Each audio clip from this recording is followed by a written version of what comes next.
Gipleyer Adatlyk radiosu.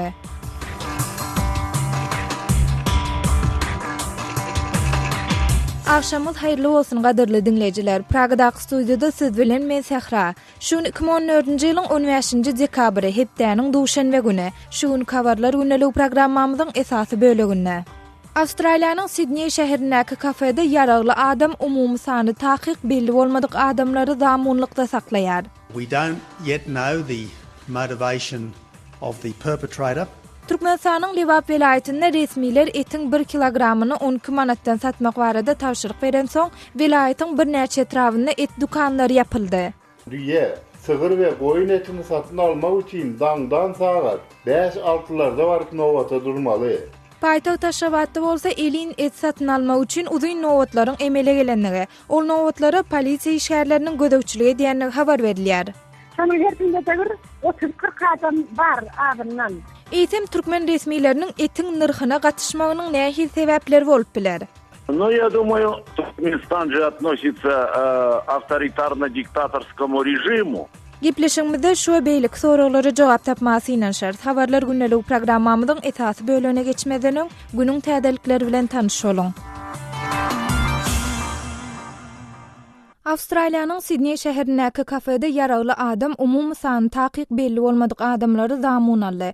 15-nji dekabrda telewizionyada görkezlen maglumatda ellerini ýokary galyryp duran penjereniň arka ýüzünde duran adynyň 3 adam we ýüzüne arap harplar bilen ýazylan gara baýdak görünýär. Waka şaýat bolanlar ok seti ýaly bolup eşdilýän güýçli gümpüllü sesini eşdendiklerini emma henide çenli hiç kimiň yaralanmadygyny habar berýärler. Awstraliýanyň premier ministri Tony Abbott wakanyň syýasy maksatly bolmagynyň mümkinligini aýtdy. Ve regional polisiýa komissary Andrew Spion munyň terrorizm wakasy bilen utoşukly ýüze çykandygyny bellidi. Medeniýet serişdeleriniň maglumatyna görä adamlary zamunlykda saklaýan ýaragly adam premier minister Abbott bilen gepleşikler geçirmegi talap edýär. Türkiýanyň polisiýasy opposision partiýalar bilen ýakyn ilteşiginiň bardygyny aýdyp ýurdun medeniýet gulluklarına ençeme reýtler ornady. 14-nji dekabrda malaşyrylan reýtlerde adynyň 24 adam tutsak edildi. Olar ýurdun öz ygtyýarlygyny ele salmak üçin topar döretmekden başlap gorkutmalary we haýwatlary amala aşyrmak, galpçylyk we töhmet atmak ýaly dürli aýplamalary bilen ýüzeýde bolýarlar. Tutsak edilenleriň arasynda Zaman neşriniň baş redaktory we Samanyolu telewizioniýa merkeziniň ýolbaşçysy daglar bar. Günüň diýen telewizioniýa merkeziniň başlygy bilen Birleşen Ştatlarda ýaşaýan musulman ruhansy Fethullah Güleniň arasyna gatnaşyklar bolup, bu ruhany Türkiýanyň prezidenti Recep Tayyip Erdoğanyň ýiti garşydaşdyr. Ýewropa Birleşiginiň daşary siýasat boýunça başlygy Federica Mogherini we Birleşigiň giňelmek boýunça komissary Johannes Hahn tutsak edilmeleriň Ýewropanyň gymmatlyklaryna garşy gelýändigini aýtdy.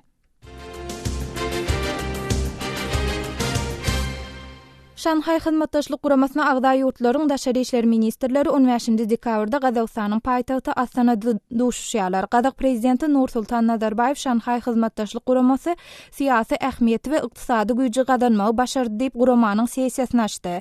Gurama ilki bilen bu gurama agda ýurtlaryň arasyna territorial dawalary ýok etmek, durnuklugy saklamak we häzirki zamanyň 3 düşmany separatizme, ekstremizme we terrorizme garşy görüşmek tagallalary uğruna işleýär diýip Nazarbayew bellidi. Nazarbayewiň bu çykyşynda Ukrainanyň Krim sewitini anneks eden we Günor Ukrainadaky ortpara separatistleri gollaw beren Russiýa gytaklaryny duýdurşýarlar.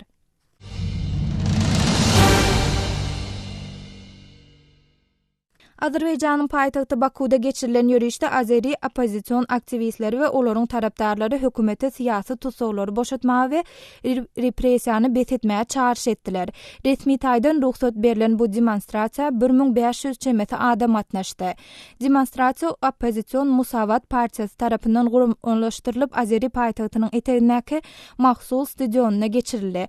Musawat partiýasynyň lideri Isa Kambar eger prezident Ilham Aliýew syýasy tutsaklary adatlyga goý bermese, Musawat partiýasy öňümüzdäki Tomus Bakuda geçiriljek Ýewropa oýunlarynyň halkara derejesinde boykot edilmegi üçin çağrış eder diýdi. Şeýlede protestçiler adatlyk diýen şigarlary gyýryp, ýurtda erkin saýlawlaryň geçirilmegi üçin çağrış etdiler.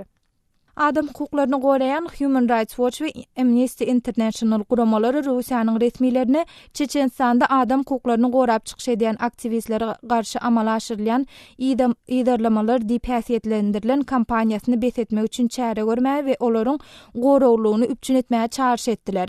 Adam hukuklaryny gorayan iki toparyň 15-nji dekabrda çykaran beýanaty gynamalaryň öňüni almak baradaky komitetiň Groznyňdaky bölüminiň edara jaý otlanynyň 2 gün soň ýaýradyldy.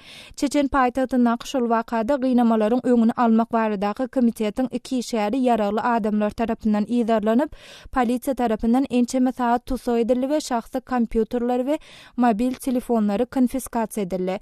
Kreml tarapyndan goldanylýan Çeçen lideri Ramzan Kadyrow 4-nji dekabrda Groznyňda amalaşyrylan ýaragly hüjümi Günüň diýen komitetiň ýolbaşçysy Igor Kalyapiniň maliýeleşdirmäge kömek edenligini guman edýär. Hormatly dinleyijiler, siz şu taýdan käbir möhüm habarlary bilen tanyş bolduňyz. Olar taýýarlap dikkatiňizde ýetiren men Sehra. Saatlar kesmeden soň habarlar gündelik programmamyzyň esasy bölümine geçýär. Hormatly dinleyijiler, ýa-ni habarlardan bellep geçişmede ýaly Awstraliýanyň Sidneý şäherindäki kafede ýaragly adam umumy sany takyk belli bolmadyk adamlary zamun aldy. Bu barada kärdeşim Ýoşanan Nurwan has giňişräk maglumat berýär. Ýaragly adam Sidneyniň merkezindäki kafede bir topar adamy zamun aldy. 15-nji dekabrda telewizionyada berilen video ýazgylar adamyň 3 adamyň ellerini äpişge tarap galdyryp duranyny ara berip binne hat ýaldan Garawaýda görkezdi. Habarlarda aýdylmagyna görä baýdakdaky ýazgy şahada, ýagny islam boýunça kelimeň çugurmagyň teksti bolup durýar. Şaýatlar tüpüň sesine meňzeýän gaty gümpüllüler eşdenliklerini aýtdylar. Polisiýa ýaraly bolanlar barada maglumatyň ýokdugyny aýtdy. Habarlarda aýdylmagyna görä zamun aldy Awstraliýanyň premier ministri Tony Abbott bilen gepleşikler talap edýär. Emma polisiýa özleriniň bu barada badabat düşündürüş bermejegini aýtdy. Awstraliýanyň Network 10 telewizion stansiýasy özleriniň telefonuny kafedaky 2 zamun bilen gepleşenliklerini olaryň ýaragly adam bize kafede 2 bomba, şäheriň başga bir ýerine bolsa 2 bomba goýdum diýip aýtdy diýenligini habar berýär. Awstraliýanyň premier ministri Tony Abbott paýtagat Canberra'da jurnalistlere zamun aljagynyň bu işi näme sebäpden edenligini bilmeýänliklerini aýtdy. We don't yet know the motivation of the perpetrator. We don't know whether this is politically motivated. Biz häzirlikçe bu iş eden adamyň motivini, ýagny bu işi näme sebäpden edenligini bilmeýäris. Biz munyň görnetyn şeýle bolup biljegini aňladýan käbir alamatlar bolsa da siýasy we birligini ýa-da däldigini hem bilmeýäris diýip olaýtdy. Abbott siýasy heňli zorlugyň asyl manysynyň adamlary gorkulmak maksadyndan uğralýanlygyny hem sözüne goşdy. Australia is a peaceful, open and generous society. Awstraliýa parahatçylykly, açyk we jomart jemgyýet. Muny hiç bir zat üýtgedip bilmez. Şu sebäpden hem men ähli Awstraliýalyny adatçy bolýaly, şuň hem öz işleri bilen bolmaga çagyrýaryny premier ministr aýtdy. To go about their business as usual. Täze Günürtü Wales polisiýasynyň komissary Andrew Sipon Sidneyde jurnalistlere bir terror şertlerindäki ýagdaýa görä hereket edýäris dedi. Zamun alşyň 6 saat içinde bu binadaky 3 adamyň howpsuz ýere gaçyp çykyşy görünýär. Ýene 2 adam, ikisi hem aýal biraz soň gaçyp çykdy. Olaryň bu binadan nähili ýagdaýlarda çykyp bilenligi anyk däl. Şonuň bilen bir wagtda Lind Şoklat kafesinde ýene näçe adamyň galanlygy hem anyk däl. Lind Awstraliýanyň ýerine ýetirji başlygy Steve Lon özüniň bu binada kafenin işgärlerini we müşteriler goşaňda 50 çemet adamyň bardygyny ananýanlygyny aýtdy. Emma polisiýa bu çaklamanyň juda ýokardygyny aýdýar. Şaýatlar bolsa ol ýerdäki adamlaryň 13 tögeregdigini öňe sürýär. Agyr ýaraklanan polisiýa ofisiýerleri Martin meýdançasyny, şäheriň maliýe we söwda merkeziniň ýerleşen ýerini gawa bardy. Zamun alynan kafe hem şu ýerde ýerleşýär. Şäheriň bir ýerdäki köçeler baglanyp, ofisler evakuasiýa edildi we jemgyýetçiligi bu ýerden daşrak durmalygy aýdyldy. Sidneyniň opera öýü hem golaýda ýerleşýänligi üçin polisiýanyň gumany esasynda barlanyldy. Birleşen Ştatlar Sidneyde konsullugyny evakuasiýa etdi we Birleşen Ştatlaryň bu ýerdäki raýatlar üçin duýduruş çap etdi. Awstraliýa Birleşen Ştatlaryň we onuň Siriýadaky we Irakdaky islam döwlet toparynyň jeňçilerine garşy alyp barýan kampaniýasynyň ýarany bolup durýar.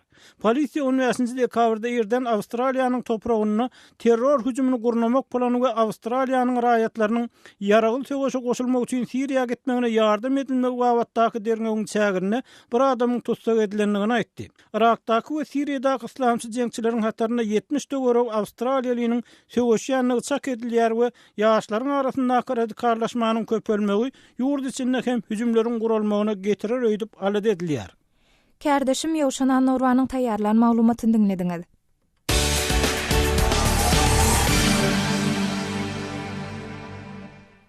Hormatly dinleýijiler, Habarlar gündeligi programmamyzda Türkmenistanyň değişli maglumatlarymyz bilen dowam etdirýäs.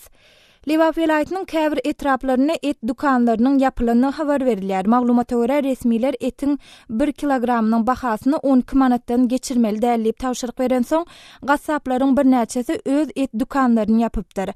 Şol bir wagtyň özüne welaýat merkezindäki döwlete değişli et dükanylarynda 1 kilogramy 12 manada barabar bolan etiň satylyp başlanany, emma onuň nowata duran her bir adamyň diňe 2 kilogram eti satyn alyp bilýänligi aýdylýar.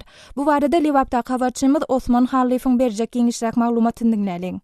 Şu günler Lebap welaýatyndaky hususy et dükanlarynyň hemmesi ýapyk. Täze soýlan et diňe Türkmenistanyň şäherindäki merkezi bazaryň et dükanynda bar. Her kilogramy 12 manatdan bolan düýe, sygyr we goýun etini satyn almak üçin dangdan sagat 5-6larda baryp nowata durmaly. Şondan giýjek alsaň et alyp bolanok. Getirilen et 1-2 sagatda satylyp gutarylýar. Hurt şu gün saat 11 bolmanka, ol dükandaky et satylyp gutarılan, dükan bolsa ýapyk ekeni. Nowata duranlaryň her birine 2 kilogramyny etiň berilýändigini bazarda söwda edýän zenanlardan biri aýjan aýtdy. Özüm eti saýlap alyp bolanok, niresinden berseler alaýmaly. 2 kilogram etiň ýarysyndan goragynyň sünk bolýan mahallaram bolýar diýip, aýjan gelin sözüniň üstüne goşdy. Arzan bahadan satylýan et döwlet eýçiligindäki maldarçylyk hojalyklarynyňky esasan da Türkmenistanyň ýağ ekstrakt zawodynyň kömekçi hojalygynda semredilen mallaryňky. Her ýylyň dekabr aýynda şeýle diýip hususy et dükanlarynyň biriniň satyjysy Şerif Azatlyk radiosyna gürrüň berdi. Eti bazaryň göteren narhyndan satmagy gadagan edýärler. Kilogramyny 12 manatdan satyp bolsa hiç kimin ziyan çekesi gelenok. O tiýim gymmat. Döwlet etiň bahasyny arzanlatjak bolsa, mal ýymynyň sowdasyny düzgünleşdirmeli. Şu günler 1 kilogram mal ýymy 60 teňeden 1 manada çendi diýip Şerif ýagdaýy düşündirdi. Dekabryň başga günlerinde de welaýatyň bazarlaryndaky et dükanlary işläp durdy. Olarda täze soýlan mal we goýun eti 19-20 manatdan satylýardy. Sonra eti 12 manatdan gymmat satmazlyk barada görkezme berilipdir. Oňa amal etmediklere jerime salynıpdyr. Bu ýagdaý gaýtalansa has berklek çäreniň görüljekdigi aýdylypdyr. İki arada kösenýän ilat diýip aýjan gelin sözünde dowam etdi. Et tapman 2 waka elewereşip ýören adam kän. Olar täze bayramçylygynda etsiz galaryndan ähtiýaç edýärler diýip aýjan gürrüň berdi. Gassaplaryň et sowdasyny edýän telekeçileriň käbiri ýagdaýdan çykalga hökmünde mallary öýlerinde soýup satmagy synanyşypdyrlar. Ýöne yerli häkimiýetler beýle synanyşyklaryň da öňüni alýarlar. Öýlerinde et satýanlara administrativ çäre görülýär. Arastaçylyk we keselleriň öňüni alyş edarlarynyň biriniň işgärini owruz, etin erkin sowdasyna giýizilen gadaganlygyň haýwandan adamy geçýän keselleriň ýaýramagyna da sebäp bolup biljekdigini aýdýar. Sebäbi öýde soýulyp, gizlin satylýan et mal we adam dukmanlary tarapyndan barlanok.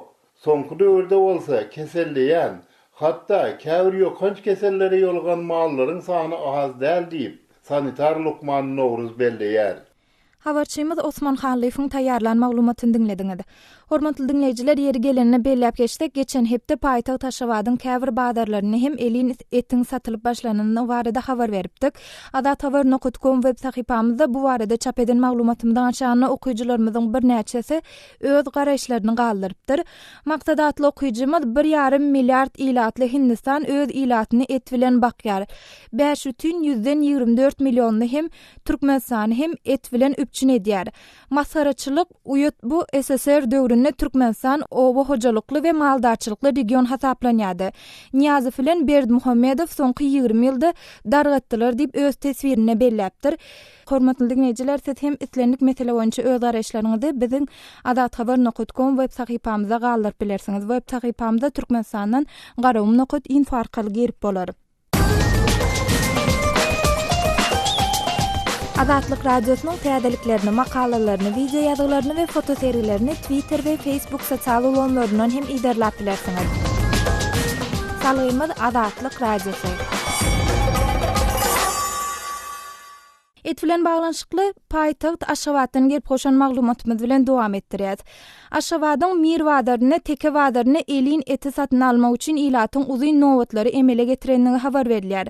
Ol nowatlary ýurdun polisiýasynyň şol sany adaty grajdan geyimli resmileriň gözegçiligi edýänligi aýdylýar.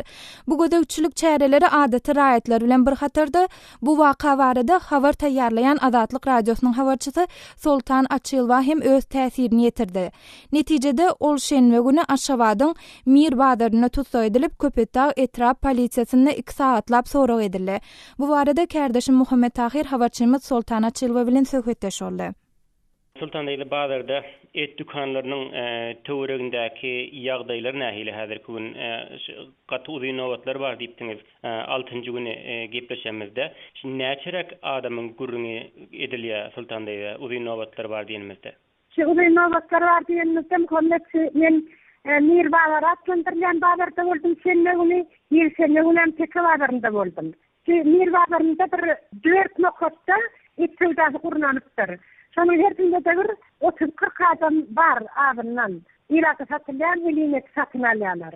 Sultan Leyle dürli çäklendirmelerim bar diýipdiňiz. Etiň satylşynda, alynşynda oňa gözegçilik edýän howpsuzlyk güýçleriniň işgärleri bar diýipdiňiz. Sultan Leyle olarak da hem aýdyp geçäýsiňiz, meselen nähili gözegçilik edilýär, gözegçilik edilýänligini nähili bilip bolýar şo et dükanlarynyň töwereginde. Şu taýda nowatly durýanlara gasklaranyň töweretini berýärler, şol çäklendirilen norma şol. Emma şu goýun etine çäklendirme ýok eken. Şu taýda goýun etini näçalsaň 10 kilo, 10 kilo şol çekip berýärler. Indi şu taýda şol ilaty gözegçilik etýän polisiýa esimdäki adamlaryň bar şu taýda birnäçe adam şol aýlanyp ýörler. Bugün tertibe gözegçilik etýänler adamlar. Şolaryň arasynda men şu Gürjistan etde forma girmedik gözegçileriň halk artýaratdyny anykladym men şu şeýle güni. Men Mirwadarynda şeýle ýagdaý boldy, men ölüm nowatda durup Hoşol bazarda görülen howpsuzlyk çäreleriniň size ýetiren täsiri hakda bize başyňyzdan geçen wakany jikmejik görüňmärsiňiz Sultan Leyle. Şeýle güni men ýa okunyň ýarlarynda bardym, şu Mirwadaryna baranymdan elbetde ekanmak maksady bilen bardym. Şonda bir saatrak nowatda durdum men. Şonda adamlar bilen söhbetde soldum. Onuň adamlaryň köpçüligini gördüm. Hem bir elinetin bir şuňalyk keýrek satyp çykarmagan bir täzelik habar hasabynda şunu öz ýanymdan habar üçin video çekile düşürmäni ýet edip men bir 3-4 faýl aldım. Indi 4-nji alyp duran wagtymda Duydan gelip, adam birden şu Gürjistan etkilerden bir gentime gelme yaptılar. Kataparadımı, vermesek oldum öyle. Şu adamların içinde şeyle bir örlerini gözle alıp barıp, benim elim kanırıp, şöyle kataparadımı aldım. Hova, soňra mı oldusunuz onayda? Onlar kimken, hani sakliyetini alıp yan bakımlarından andırıydılar. Men yok, men Sultan Açylwa radyosynyň habarçysıydım. Yerlerden, henni Sultan, henni Açylwa, henni Açylwa habarçysy kim yetişene bana sonra berýärler. Menim howam men dedim, men ogrynyşanlyk plan boldy dedim. Ona da ýer taşaryk dedim, men taşaryk alyp gitdiler. Bölüme gittiklerini hakylama dedik, bölüme gitsek maşin çağırın dediler. Şol bölümden ýörüýte polisiýa maşinini çağırıp, onuň maşin gelýänse bir ýarym saat ýalan bir taşarda garaşyp durdyk. Indi taýda maňa telefon etmäň mümkinçilik bermänden elime ýapyp telefonum gaňyryp aldylar. Ondan soň telefonumu açyp içine girip, içinde näme bar bolsa onu gördüler maşin gelýänse. Sedip meni bölüm uğrattılar. Bölümden nähili ýagdaýlar başdan geçirdiňiz? O sayda bir saat rak meni Novatçynyň ýanynda garaşdyryp goýdular. Şu sayda Novatçy registrasiýa aldydylar. Familiýamy, adymy soraşdyryp Novatçy registrasiýa aldy. Şu ýerde meniň ähli şahsiýetimi, çağalarymy doglan wagtymdan başlap hatda şundan 16 ýyl aradan çykan adamyň doglan wagtymdan telefoninden başlap näme iş edipdir, nerede işläpdir, çağalarym nerede işlär. Şulary büyük mesele bilen ýazyp aldylar. Ondan men aýtdym, şuňa köpek hareket edip, men aparatymy gördüler diýdim. Ana özüme telefonumy bar da diýip, elim gaňyryp diýdim, köpüň içinde makaralar. Şahsiýetiň kemsinden utanawokmy? Aksatyňdan utan, watanyň takan. Diýene şuňa taýsynlaryň aýdyp şeýdip bir gödek daraşdylar tazalar. Ondan soň aýtdym, oňa meni toğra eden işler tanan berdiler diýdi. Men aýtdym, ýok, men siňe tamşyk berdim, men habarçy Sultana Sinodi tamşyk berdim diýdim. Onuň köpüne adymy bilýän ekler diýdim. Ondan soň diýdim, men şu oglanlar üçin ötün soraýanlaryna birleme gödeklerden bir daha başlan diýip, ondan men fotoaparatymy çykaryp elime berdi. Ondan taşaryk çykaryp meni uğratyp goýberdi, boldy gaýdy beriň diýip. Ýöne elime alanyň fotoaparatymdaky alan ýa-ni eden işlerim, alan faýllaryny öçüripdirler. Sultan Bey, sizi Aşgabatdaky polisiýanyň haýsy bölümine alyp gitdiler? Aşgabatlaryň köpçek etraf polisiýa bölümi. Sultan Bey'de beren maglumatyňyz üçin köp sag bolun. Bolýa sag bolun. Kardeşim Muhammed Tahyryň habarçymyz Sultan Açylwa bilen geçiren söhbetdeşligini dinlediňiz. Adatlyk radiosu öz habarçysy Sultan Açylwany soraýdan polisiýa bölümine değişli resmi bilen habarlaşyp, Açylwa özü we maşgalasy barada berilen soraularyň sebäpleri barada kommentari almasy inançda. Değişli polisiýa bölüminiň resmisi telefon trubkasyny batly gümpülledip goýup, bu barada kommentari bermekden saklanýar. Hormatly dinleyijiler, eýsem türkmen resmileriniň etiň narhyna gatışmagynyň nähil sebäpleri bolup biler. Kardeşim Ýowşan Nurwan bu soraw bilen gyzyklanyp Gazagystanyň öňkü owy hojalyk ministri Baltaş Tursunmaýew bilen söhbetdeş boldy. Türkmen hökümeti bazarlarda satylýan elin etiň bahasyny kontrollyk edip, onu öz kesgitlen narhyna saklamaga çalışýar. Bu mesele hatda ýürüý togurlyklaryň hem ýakyndan gödөгçülük edýänini gaýdylýar.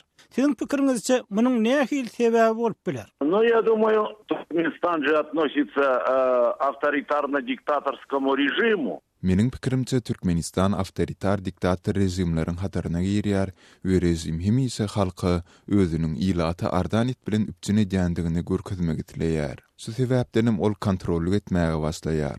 Bazarlarda narhlaryň kesitlenmegine gatışýar, çäklendirýär. Eger kimde kim muňa tabin bolmasa, olary temmi berýär. Türkmenistanda bu meseledäki itaat sebäp sundy. Bu ýerde başga sebäp ýok. Потому что других причин нету. Eger has anygyra gaýdylsa, siz bazar mehanizmlary rejim tarapyndan bozulýar. Şol hem esas sebäp diýersiňiz, şeýlemi? Если, допустим, есть продавец, есть покупатель, да? Da. Aýdaly satyjy we alyjy bar. Satyjy bahan kesitleýär, alyjy harydy satyn alýar. Eger alyjy harydy satyn almasa, satyjy onuň bahasyny ardanladýar. Eger harydy isleg talap ýokary bolsa, satyjy bahany ýokarlandyrýar. Muňa bazar mehanizmi diýilýär. Haçanda siziň ýurduňyzdaky ýaly, bazardaky narhlara administrasiýa wekilleri, ýürüý togurlyklaryň wekilleri gatnaşan bolsa, bu ýurtda awtoritar rejimiň bardygyndan habar berýär. Это уже пахнет авторитарным режимом. Egerde Türkmenistanyň ýagdaý Gazagystanyň bazar şertleri bilen deňeşdirilse, siziň ýurduňyzda bazar mehanizminiň işleyişi nähili? Sizde önüm önürjüler öz önümlerini bazaryň göteren narhyndan erkin satyp bilýärlermi? Ýa-da sizde hem bazaryň narhlaryny belli bir derejede kontrollyk edilýärmi? У нас в Казахстане уже давно никто ничего не контролирует. Есть рынок, есть sпрос. Bizde Gazagystanda ýam köp wagt bäri beýle kontrollyk ýok. Bazar bar, ondaky narhlary haryda bolan isleg we talap kesitleýär. Ýagny satyjy bar, alyjy bar, bazar mehanizmi bar. Bizde bazar mehanizmlary işleýär.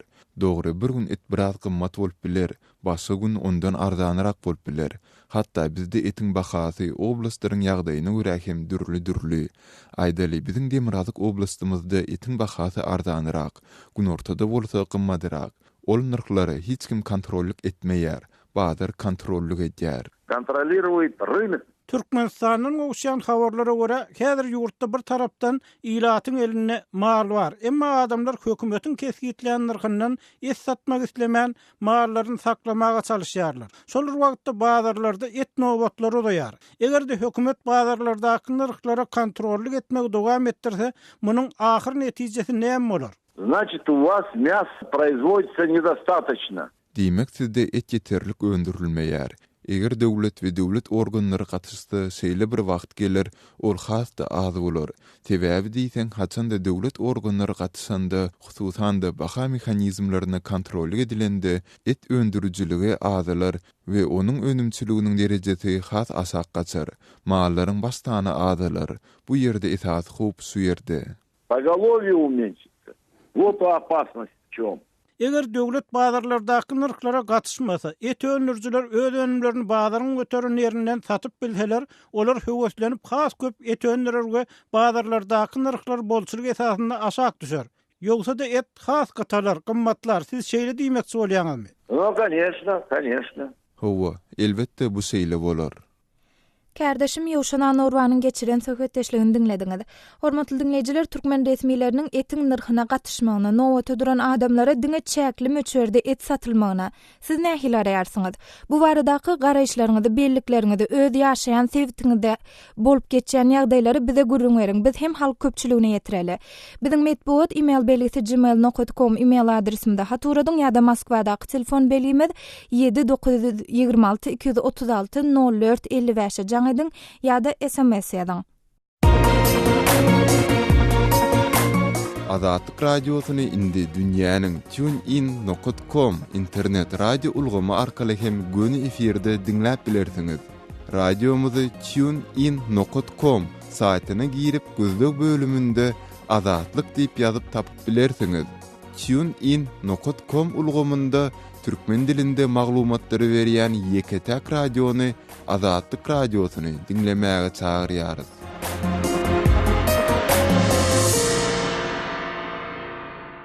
Şu hepdäniň dowamında Türkmenistanyň paýtagty Aşgabatda täze bayramçylygy münasibetli daşary ýurtly aýdymçylaryň konsertleri geçirilýär.